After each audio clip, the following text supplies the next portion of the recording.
दोस्तों, ओम नमः शिवाय। आप सभी का स्वागत है हमारे YouTube चैनल में। आज की इस वीडियो में हम बात करेंगे अक्टूबर 2023 में राहु के राशि परिवर्तन का कन्या राशि के लोगों पर क्या प्रभाव देखने को मिलेगा।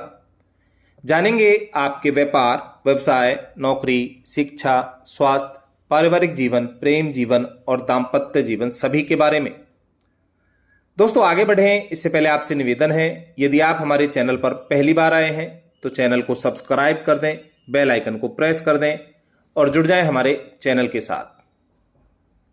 दोस्तों, राहु हमेशा ही उल्टी चाल से चलते हैं और लोगों का सोचना यह है कि राहु शनि की तरह प्रवृत्ति रखते हैं।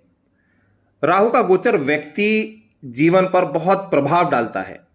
जिन लोगों पर राहु की दशा चल रही है या महादशा चल रही है, उन पर राहु का प्रभाव ज्यादा देखने को मिलेगा।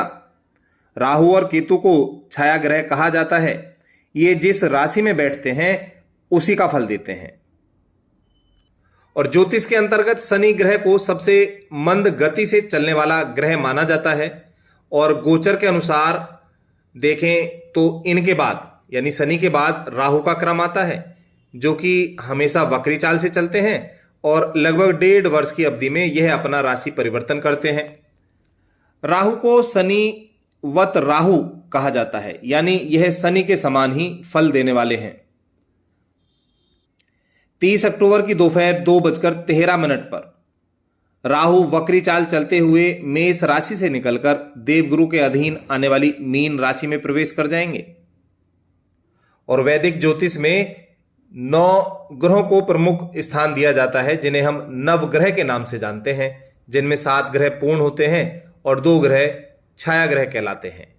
छाया ग्रहों में पहला राहु होता है और दूसरा केतु। और 7 ग्रह जो पूर्ण ग्रह माने जाते हैं उनमें सूर्य, चंद्रमा, बुध, मंगल, शुक्र, शनि और देवगुरु बृहस्पति आते हैं। वैदिक ज्योतिष, जिसे कुछ लोग हिंदू ज्योतिष भी कहते हैं, इसमें राहु केतु का आध्यात्मिक और धार्मिक दृष्टिकोण से बहुत महत्व माना जाता है। इन छाया ग्रहों का भौतिक अस्तित्व नहीं है। राहु केतु को सूर्य और चंद्रमा के परिक्रमा पथ का कटान बिंदु भी माना जाता है। लेकिन आध्यात्मिक रूप से देखें तो शास्त्रों में एक पौराणिक कथा का जिक्र मिलता है, जिसे समुद्र मंथन के नाम से हम सभी जानते हैं। एक बार देवता और असुरों के बीच समुद्र मंथन की प्रक्रिया को जन्म दिया गया, जिसमें मंदरांचल पर्वत को मथनी और वासुकी नाग को रस्सी के रूप में प्रयोग किया। भगवान श्री महाविष्णु जी ने पूर्ण रूप लेकर इसे आधार प्रदान किया। जब देवताओं और दानवों ने साथ मिलकर समुद्र मंथन किया तो इसमें अनेक प्रकार के रत्नों की प्राप्ति हुई। सबसे पहले इसमें विष निकला, जिसका पान भगवान शिव ने किया और पूरे संसार की रक्षा की।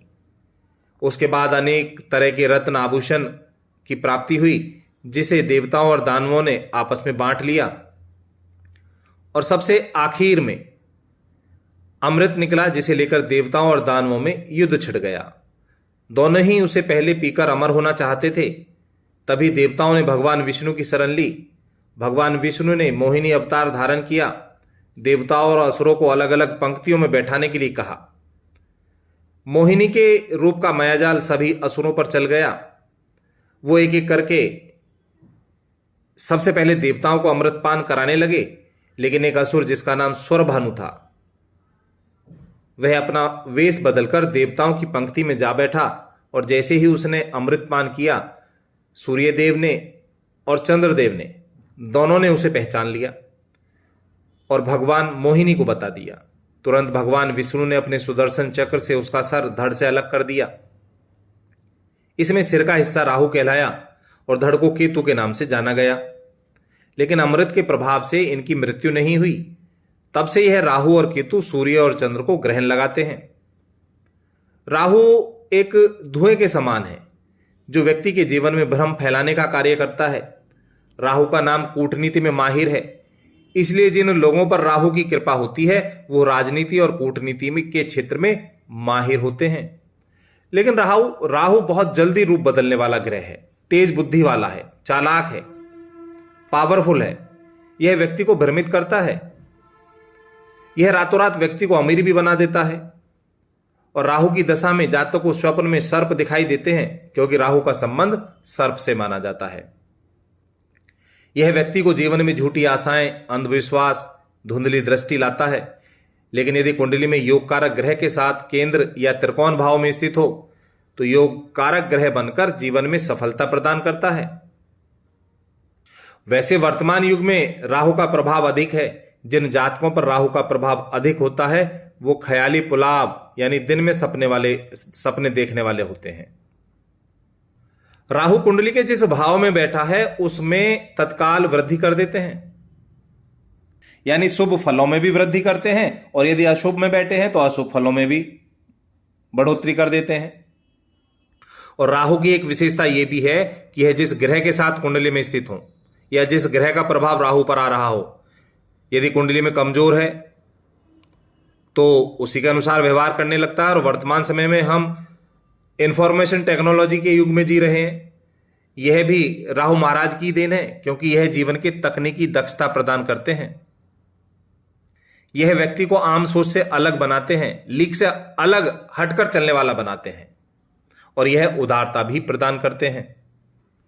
और 30 अक्टूबर को राहु आपके सप्तम भाव में प्रवेश कर जाएंगे, यानी यहां आकर दांपत्य जीवन को प्रभावित करेंगे। तो जीवन साथी को थोड़ा सा निरंकुश बनाएंगे।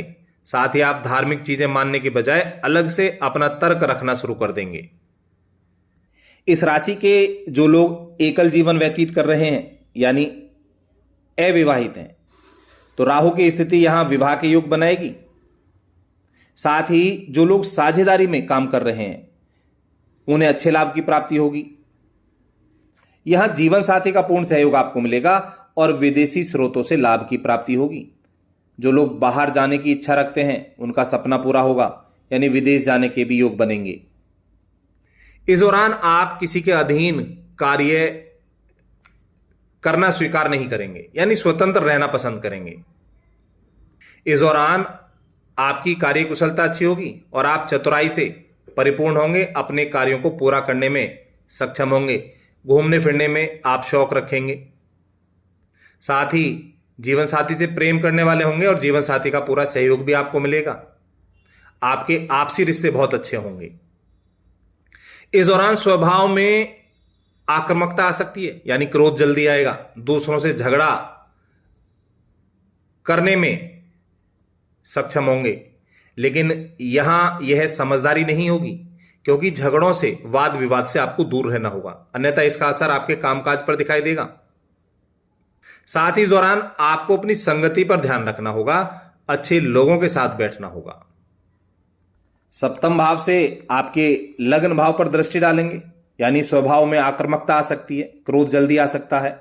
व्यक्तित्व अच्छा होगा, जिससे समाज में भी अच्छी पद प्रतिष्ठा की प्राप्ति होगी, समाज में बूझ होगी, समाज में मान सम्मान बढ़ेगा। इस दौरान आप चरित्रवान होंगे, लोग आपकी प्रशंसा करेंगे। कुल मिलाकर राहु का यह गोचर आपके लिए काफी बड़ी राहत देने वाला होगा। तो दोस्तों, ऐसी जानकारी लेने के लिए हमारे चैनल से जुड़े रहें। चैनल को लाइक